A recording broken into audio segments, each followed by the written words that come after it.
Hello बच्चों, चलिए प्रश्न को समझते हैं। दिए गए चित्र में सभी प्रतिरोध 1 ओम के हैं। ए तथा बी के बीच तुल्य प्रतिरोध बताइए। 4/3 ओम, 3/2 ओम, 7 ओम, 8/7 ओम। ये है 8/7 ओम।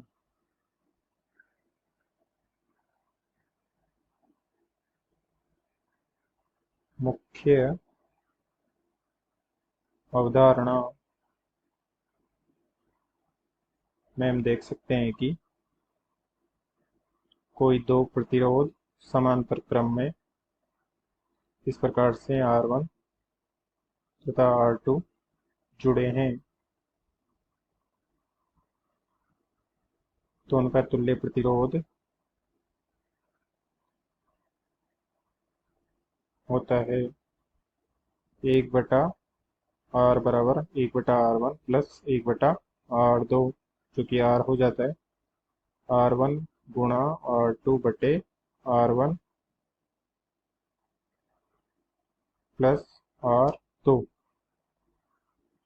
तथा इसी प्रकार से कोई दो प्रतिरोध R1 तथा R2 श्रेणी क्रम में जुड़े हों, तो उनका तुल्य प्रतिरोध हो जाता है R बराबर R1 प्लस R2। तथा यदि, अब चलिए प्रश्न को हल करते हैं।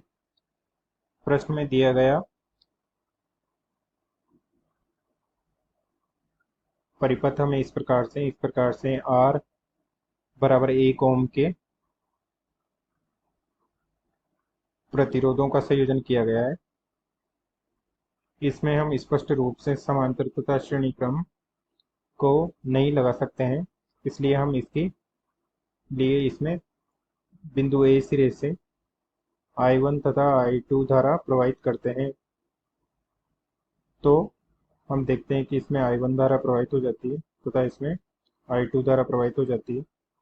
I1 धारा इस बिंदु B पर आकर तथा B C तथा इसे C देते हैं, C D तथा E C सिरे पर आकर दो भागों में विभाजित हो जाती है तथा इस तरफ से I3 तथा इस सिरे पर I1 माइनस I3 प्रवाहित होती है तथा इसमें अभी भी I2 ही है। तथा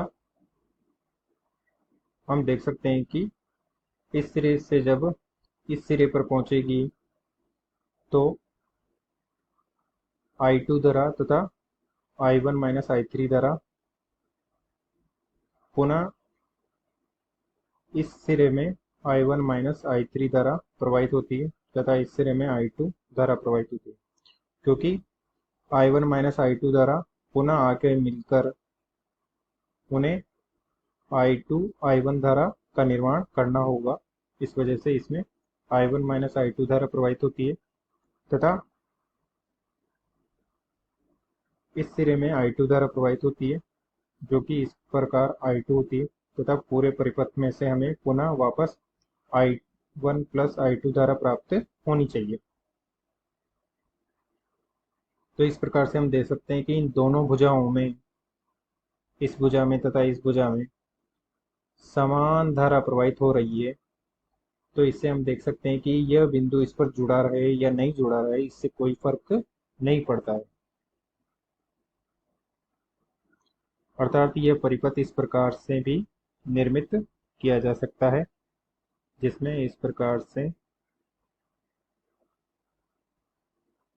ये C सिरा होगा तथा ये D सिरा, जिससे इस प्रकार से इस O सिरे को हमने अलग कर दिया है तथा यह सममिति के कारण ऐसा होता है कि दोनों भुजाओं में समान प्रतिरोध होने के कारण उनमें से समान धारा प्रवाहित हो रही है। इस प्रकार से बिंदु O तथा बिंदु E को हमने इस प्रकार से अलग कर दिया है तथा सभी के प्रतिरोध 1 ओम है।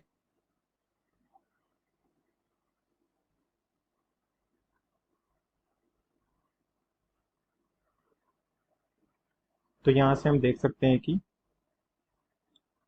ये दोनों प्रतिरोध श्रेणी क्रम में है, तो 1+1 हो जाएगा 2 ओम, तथा 2 ओम 1 ओम के प्रतिरोध के समांतर क्रम में आ जाएगा, जिसे हम इस प्रकार से निर्मित कर सकते हैं कि इस प्रकार से 1 ओम का प्रतिरोध के समांतर क्रम में आ जाएगा 2 ओम का प्रतिरोध, तथा इस प्रकार से 1 ओम का प्रतिरोध, तथा इस प्रकार से 1 ओम का प्रतिरोध, ये भी 1 ओम का प्रतिरोध, ये बिंदु ए है, तथा ये सी और डी था, ये बिंदु ई था, और इस प्रकार से ये प्रतिरोध 1 ओम का प्रतिरोध, 1 ओम का प्रतिरोध, और ये बिंदु बी। अब हम देख सकते हैं आसानी से कि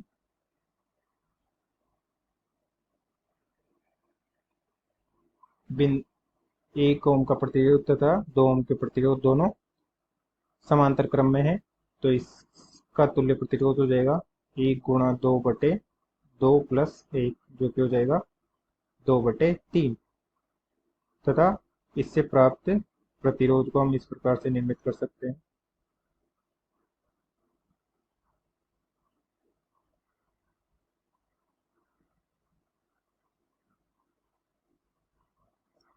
ये बिंदु बी है, तथा ये बिंदु ई है, तथा ये बिंदु ए है, ये बिंदु सी है, ये बिंदु डी है। तो इसका प्रतिरोध हो गया 2/3, इसका प्रतिरोध 1 है, इसका प्रतिरोध 1 है, इसका प्रतिरोध 1 है, तथा इसका प्रतिरोध 1 है।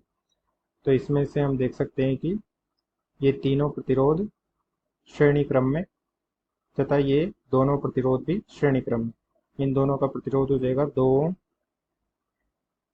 तथा इसका प्रतिरोध हो जाएगा 1 + 2/3 + 1,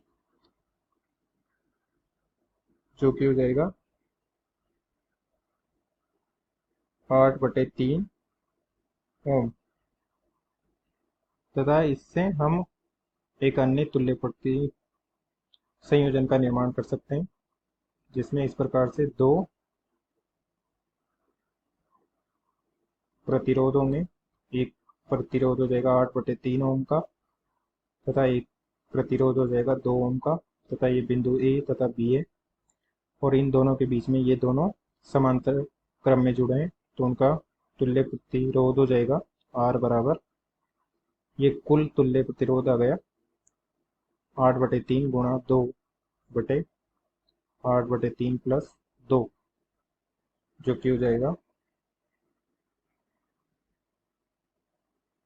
16/3 × 3/14, जो कि हो जाएगा 8/7 ओम। अतः दिए गए प्रश्न का सही उत्तर विकल्प डी 8/7 ओम सही है। आशा करते हैं आपको समझ में आया होगा। धन्यवाद।